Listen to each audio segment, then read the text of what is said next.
बच्चों, आपने कभी न कभी कोई ना कोई लेटर तो किसी न किसी को लिखा ही होगा।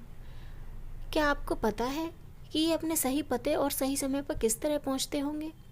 यह बहुत सी बातों पर निर्भर करता है, जैसे कि चिट्ठी चिट्ठी यानी कि पत्र, लेटर, ये किस स्थान से किस स्थान पर भेजी जा रही हैं।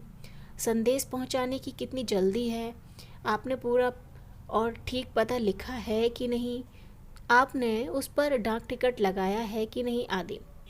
अब क्वेश्चंस यह उठते हैं कि आखिर लेटर पर डाक टिकट लगाया ही क्यों जाए? पूरे और ठीक पते से क्या मतलब है? ज़रूरत पड़ने पर संदेश को जल्दी कैसे पहुंचाया जाए? स्थान बदलने से चिट्ठी के पहुंचने पर क्या असर पड़ता है? इनमें से कुछ सवालों के जवाब शायद आपके पास होंगे, खासकर आप में से उनके पास जो डाक टिकटें इकट्ठा करने का शौक रखते हैं।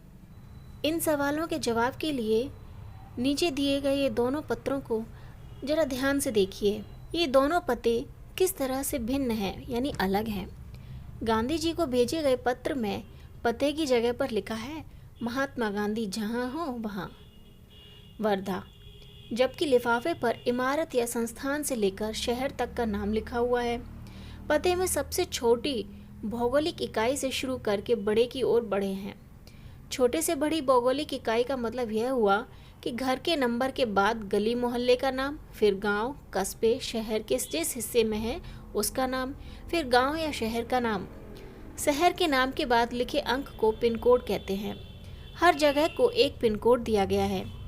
यह सोचने लायक बात है कि आखिर पिन कोड की ज़रूरत क्या है। हमारे देश में अनेक ऐसे कस्बे, गांव, शहर हैं जिनके नाम एक जैसे हैं। पते के बाद पिन कोड लिखने से गंतव्य स्थान पर, यानी कि डेस्टिनेशन जहां हमें लेटर पहुंचाना हो, वहां का पता लगाने में डाक छांटने वाले कर्मचारियों को मदद मिलती है और पत्र जल्दी बांटे जा सकते हैं। पिन कोड की शुरुआत बच्चों 15 अगस्त 1972 को डाक तार विभाग ने पोस्टल नंबर योजना के नाम से की। जाहिर है कि गांधी जी को मिले इस पत्र पर और उन्हें मिले किसी भी पत्र पर पिन कोड का इस्तेमाल नहीं किया गया था। फ़र्क सिर्फ पिन कोड का ही नहीं है, समय के साथ डाक सेवाओं में निरंतर बदलाव और विकास होता रहा है। बहुत पुराने समय में कबूतरों के द्वारा संदेश भेजे जाते थे। जब संदेशवाहक मतलब मैसेंजर, जब कोई मैसेंजर कबूतरों की बात हो रही हो तो उन इंसानों की बात कैसे ना हो जो ऐसे समय से डाक पहुंचाने का काम करते रहे। जब संचार और परिवहन के साधन बहुत सीमित थे, बात हो रही है उन हरकारों की जो पैदल ही आम आदमी तक चिट्ठी पत्री पहुंचाने का काम करते रहे हैं।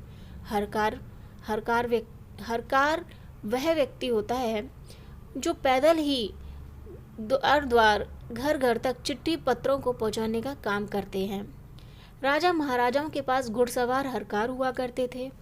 हरकारों को न सिर्फ हर तरह की जगहों पर पहुंचना होता था, बल्कि डाक की रक्षा भी करनी होती थी। डाकू, लुटेरों या जंगली जानवरों की चपेट में आने का डर हमेशा बना रहता था। आज भी भारतीय डाक सेवा दुर्गम व पहाड़ी इलाकों तक डाक पहुंचाने के लिए हरकारों पर निर्भर करती है। जम्मू कश्मीर के लद्दाख खंड में पदम, झंस्कार जैसी कई जगह हैं जहां हरकारें डाक पहुंचाते हैं। आजकल तो संदेश भेजने के लिए नए नए और तेज़ साधन आसानी से उपलब्ध हो गए हैं। डाक बांटने में हवाई जहाज, पानी के जहाज और जाने कौन कौन से साधन इस्तेमाल किए जा रहे हैं। डाक विभाग भी पत्र, मनी ऑर्डर के साथ साथ ईमेल, बधाई कार्ड आदि लोगों तक पहुंचा रहा है।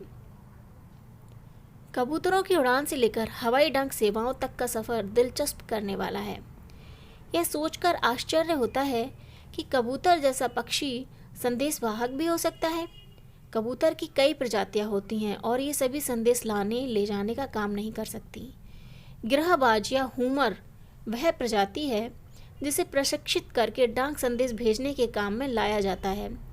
तो बच्चों, कबूतरों की जो एक प्रजाति होती है जिसे ट्रेनिंग देकर संदेश भेजने के काम में लाया जाता है, वो है, उसका नाम गिरहबाज या हुमर प्रजाति के वो कबूतर होते हैं। आखिर कबूतर अपना रास्ता ढूंढ कैसे लेता है? उन प्रवासी पक्षियों के बारे में सोचो और पता करो कि वे कैसे सैकड़ों मील का रास्ता और सही जगह तय कर पाते हैं। बच्चों, उड़ीसा पुलिस खास तौर पर हूमर कबूतरों का इस्तेमाल राज्य के कई दुर्गम इलाकों में संदेश पहुंचाने के लिए कर रही है। कानून व्यवस्था, संकट और अन्य मौक़ों पर संदेश के लिए ये कबूतर बहुत ही उपयोगी साबित हुए। कबूतरों की संदेश सेवा बहुत सस्ती है और उन पर खास खर्च नहीं आता। इन कबूतरों का जीवन 15 से 20 साल होता है और 8-10 साल तक वे बहुत अच्छा काम करते हैं। स्वस्थ कबूतर एक दिन में 1000 किलोमीटर तक का सफ़र कर सकता है। यदि कोई महत्वपूर्ण संदेश पहुंचाना हो तो 2 कबूतरों को भेजा जाता है ताकि बाज के हमले जैसी अनहोनी स्थिति में भी दूसरा कबूतर संदेश पहुंचा दे। बच्चों, क्या आपको पता है पिन शब्द पोस्टल इंडेक्स नंबर का छोटा रूप है। PIN, pin. P for postal, I for index, N for number. किसी भी जगह का पिन कोड 6 अंकों का होता है। हर अंक का एक खास स्थानीय अर्थ है। उदाहरण के लिए NCERT को भेजे गए लिफाफे पर लिखा अंक है 110016। इसमें पहले स्थान पर दिया गया अंक यह बताता है कि यह पिन कोड दिल्ली, हरियाणा, हिमाचल प्रदेश, पंजाब या जम्मू कश्मीर का है।